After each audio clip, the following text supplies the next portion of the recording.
Okay, we've been discussing about the anatomy of questions. To understand part C questions in CSIR NET exam very well, we're trying to figure out from which exact topic every single question is asked from. Okay, so let's begin for unit 2. Again, like earlier classes, we are going to take examples for 5-6 questions as an example and try to solve the questions and try to figure out which topic is needed to solve them.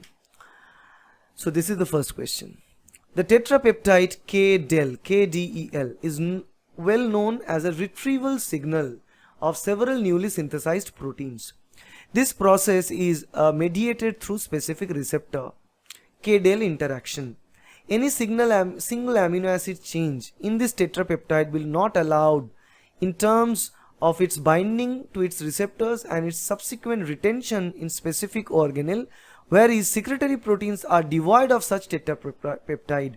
From this observation indicate the localization of the receptor of this tetrapeptide. So this question gives you a lot of information, and actually the answer to this question is given in the question itself. Not every single question is written in this easy manner like this one. So you should embrace this kind of questions when you see this in the exam. Now if you know what KDELs are, you can answer that within seconds. KDEL receptors are also known as retrieval signals, and the retrieval signals are generally present in the vesicles near the endoplasmic reticulum. This is the general idea of the KDEL receptors I am telling you. So they are generally present in the ER, the vesicles bulging off of the ER, they are filled with these KDEL receptors. Whether the protein synthesized with this tetrapeptide can bind with the receptor and they can be recycled back. Because not every single protein follows the secretory pathway. So to understand and answer this question, you need to know the role of KDEL, and you also need to know the secretory pathway of proteins inside a cell. If you know that, you can answer it. This is the secretory pathway of protein. I'll show that because the answer is already given, so I cannot just show it right now. But let me tell you one thing, that not all the proteins are always secreted out of the cell. There are some proteins needed to keep inside of those vesicles, so that at the proper time requirement they are always retracted, because normally the process continues.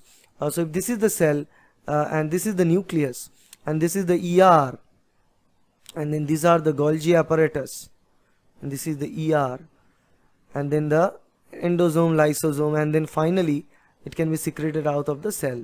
So the proteins are present in all those vesicles. Okay, so secretory proteins don't care about the KDEL receptor because they are destined to be delivered outside. But those proteins which are recycled back inside, okay, because there are two set of pathways, COP2 mediated and COP1 mediated. So one is retrograde, one is anterograde. Retrograde pathway means in the reverse direction, and anterograde is in the forward direction from the new ER towards the Golgi, towards the lysosome, towards the cell membrane, anterograde, and retrograde is the backward. So from the vesicles in the near membrane towards the Golgi, from Golgi to the ER. So this retrograde pathways involved a lot of KDEL receptors present. So where the KDEL receptors are found most often? Plasma membrane, Golgi apparatus, endoplasmic reticulum, or mitochondria. Obviously not in the mitochondria, not in the plasma membrane, because these are not secretory proteins. So between Golgi apparatus and endoplasmic membrane, where they are present in maximum concentration, obviously they are present mostly in the endoplasmic reticulum, because this is where the synthesis take place. So if you look at, this is the KDEL peptide, because the protein synthesis is take place here, ribosome associated to the ER, and once the protein is synthesized, the polypeptide is ingested into the lumen of endoplasmic reticulum, the KDEL polypeptide, and the receptors are found on the surface. So the polypeptide along with the KDEL receptor can bind with it, and they start forming vesicles with COP1 to form the coating of the vesicle, and then they will form the vesicle. The vesicles will fuse to form the vesicles are fused to form other structures in the Golgi apparatus. So you can see clearly here, this is the ER and this is the Golgi. So from ER the protein is made and it's transported to the Golgi. Again from the Golgi, COP1 mediated transport back to the ER. From ER, COP2 mediated transport take it back to the Golgi. So this process continues. So for this process, the KDEL need to be present in all those vesicles so that the protein along with this 4 amino acid sequences can bind with it. So that's why the maximum concentration of KDEL receptors are found in the endoplasmic reticulum and in the rough endoplasmic reticulum, to be more specific. Okay. Now let's look at the second question. A null mutation is created in a gene which is responsible for specific phosphorylation at 6th carbon position. Phosphorylation at 6th carbon position of mannose on acid hydrolases occurring in the cis Golgi. The following statements are given towards explaining the effect of this mutation. A null mutation occurred, remember, in the gene which is responsible for the phosphorylation of mannose in the cis Golgi network. So from reading this only, you can clearly understand that this question is from the concept of mannose phosphorylation before the delivery of the sugar or delivery of mannose from the Golgi towards the lysosome, because the phosphorylation of mannose is only needed for the destination or delivery of the protein inside of the lysosome. Generally these are hydrolase. As you can see, this is acid hydrolase. Okay, mannose that is present on acid hydrolase, so obviously is an enzyme of lysosome, hydrolytic enzyme. So generally it's a rule of thumb that normally the proteins targeted towards lysosome need to be phosphorylated in specific mannose. That is what we are talking about in this question, and you need to know the process of this mannose phosphorylation to answer this. It said the lysosome will be devoid of lysosomal enzymes. The lysosomal enzymes will be secreted out. The lysosomal enzymes will get localized in the cytoplasm. Which statement or combination of the statement will explain the effect of mutation if the acid hydrolase in the mutation not getting degraded? Okay, that means due to the mutation, the acid hydrolase that is being produced by the lysosome failed to degrade the substrate. So it's not doing its normal job. That means it's not active. It's not doing its job. It's not doing its function. That means that for the degradation, we need the lysosomal enzymes to be released. So that means the mutation definitely cause the alteration of lysosome somehow. Now what may be the case? The lysosome will be devoid of lysosomal enzymes. The lysosomal enzymes will be secreted out. The lysosomal enzymes will get localized in the cytoplasm. Which among this is true? The lysosomal enzymes will be secreted out and the lysosome will be devoid of lysosomal enzymes. This should be the scenario. Lysosomal enzymes will get localized in the cytoplasm is not something that will happen, but what will happen is that due to this problem, the delivery of those required enzymes towards the lysosome will not be possible, because without this mannose phosphorylation, those enzymes will be delivered into the cytosol. I mean, they are delivered into the, lysosome will not hold on to that enzyme, so they will be delivered into the cytosol, released into the cytosol. Okay, so lysosomes will be devoid of lysosomal enzymes, and lysosomal enzymes will be secreted out. Okay, this will be the two idea which will take place there, because this is the overall process of the mannose phosphorylation. This is the ER, and this is where you can see the carbohydrate, and this is the enzyme associated with the carbohydrate, and the specific region of the mannose, the phosphorylation is done. Once the mannose is phosphorylated by the sequential activity of the two separate enzymes, then the mannose 6-phosphate binds to the receptor. The tagged enzymes are packed in the transport vesicles and they are being transported into the lysosome. You can clearly see the from cis to the trans, and from trans Golgi they transfer to the lysosome. They will fuse with the late endosome to form lysosome, because they deliver the hydrolytic enzymes and that converts the late endosome into the lysosome. But for this conversion, for this process, they need this phosphorylation in a specific mannose residue, and if it's prevented, then the lysosome will release all the enzymes. It will be devoid of any of the lysosomal enzymes. Okay. Now this one. In an attempt to study the transport of secretory vesicles containing insulin along microtubules in cultured pancreatic cells, How would treatment with colisomid affect the transport of this vesicle? Now this is a type of question that I always talk about. This is a question that you always cherish. You know why? Because this question seemed big. But when you read the first part of the question, apart from the options, instantly you should know that here we are talking about vesicles filled with insulin. And the motor protein is loaded on the surface of microtubule. And motor protein is moving means the vesicle is moving on top of this microtubule. Okay, cultured in pancreatic cell. It doesn't matter where we are culturing, but this question is asked from only one concept, that is the function of colisomid on the microtubule polymerization. We know there are different drugs. Some drugs inhibit the microtubule polymerization, some drugs stabilize microtubule polymerization, some drugs influence the depolymerization. So what colisomid does, if you know that, you can answer this question. So everything else is a eyewash. Like, microtubule which is cultured inside a pancreatic cell, or sometimes like the vesicle filled with insulin. So it doesn't matter, the vesicle filled with insulin or any other hormone, any other protein, any other organelle, doesn't matter. Okay, because it's all about the property of microtubule polymerization and the role of colisomid in the microtubule polymerization or depolymerization. Now if you know that the colisomid actually inhibits the microtubule polymerization, then you can answer this question quite easily. There are four options. Colisomid induces polymerization of microtubule, which in turn would activate vascular transport.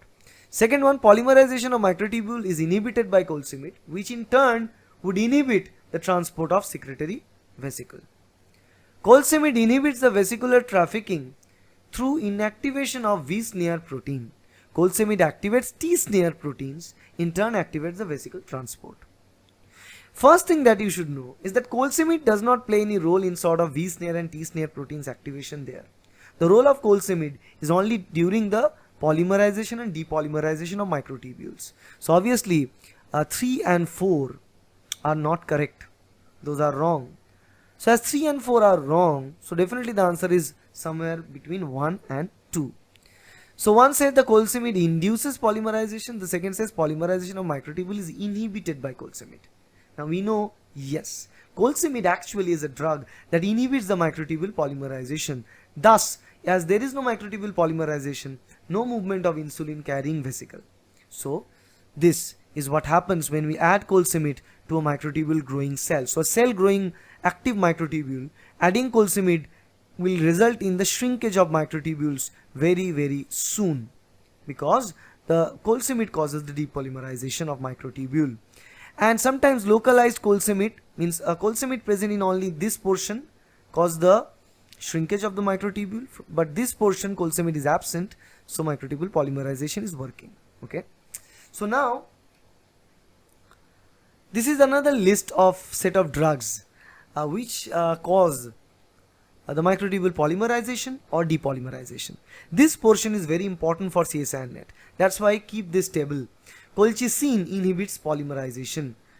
Okay, demecolcine also inhibits polymerization. Nocodazole inhibits polymerization. Paclitaxel stimulates polymerization. Vinblastine inhibits polymerization. Vincristine inhibits polymerization. And vinorelbine inhibits the polymerization. Now all these three, vinblastine, vincristine, vinorelbine, they inhibit polymerization via the tubulin crystallization. If they crystalline the tubulin, then tubulins are not free from interaction, not free to form the polymer of tubulin, that is microtubule. Okay, so only paclitaxel among all this stimulates polymerization, rest depolymerize the microtubule. Okay, now so this question earlier, this question depends on a fact. If you know the fact, you can answer a part C question and get a 4 marks. Now this one, following is the diagram, the domain organization of 3 proteins that are targeted to mitochondria, 3 separate proteins A, B and C. Based on the domain organization in the above figure and assuming the left box to be having the mitochondrial sorting signal. The left box has the mitochondrial sorting signal. Predict the most likely sub-compartment of the mitochondria in which the protein will be found after the delivery. So when you read this, you know instantly that the question is asked from the mitochondrial translocation of protein. So if you prepare that part, you can attain it or leave it. So it will take you a second to decide whether you can attain the question or leave it. Now this question is really easy, because if you know the targeting of the different proteins inside mitochondria can be targeted in 3 different locations. One is in the matrix, second one is in the inner membrane of mitochondria, third one is the intermembrane space of the mitochondria. Okay. Now for entering a protein directly inside a matrix, they only need one signal, that is the mitochondrial localization signal. For inserting it inside the inner membrane of mitochondria, it needs a signal. Apart from that, they also need a hydrophobic region. Why? Because if I draw a mitochondria, you can see that to embed something inside this inner membrane, because the inner membrane is of hydrophobic layer of lipids. So that hydrophobic region, the protein needs to have a stretch of hydrophobic sequence which will interact with the hydrophobic region of the membrane, which is very, very important. And to deliver a protein inside the intermembrane space, okay, then obviously they should have let's say 2 separate signals. One mitochondrial signal, second one is the intermembrane localization signal. Sometimes may also contain hydrophobic stretch, but it's not always necessary. Okay, so more than one signals must be present. So look at it. The first one have matrix protease cleavage site. So only site where matrix protease cleavage site means a protease enzyme that cleaves this protein in the matrix. So definitely this is the simplest form of protein that needs to be delivered inside the matrix of mitochondria. This is the very first thing you can clearly tell. The second one carries one inner membrane protease site and one hydrophobic region. That means definitely this protein is going to be embedded into the inner membrane of mitochondria. And the third one, which carries a box here, matrix cleavage protein site, this is like interacts with outer membrane import pore. So this region interacts with the outer membrane import pore. So protein somehow is need to involved in the outer membrane import pore when the protein needs to be inserted inside the intermembrane space of mitochondria. So which of the options are correct? In this case, A must be targeted inside a matrix, B in the inner membrane, and C in the intermembrane space. So option 1 carries A in the matrix, B in the inner membrane, and C is the intermembrane space. So option 1 is the correct one. Okay, this is the again explanation written in here. Okay, so this is also logical. If you know this chapter, if you have prepared it, you could have done that. Now this one,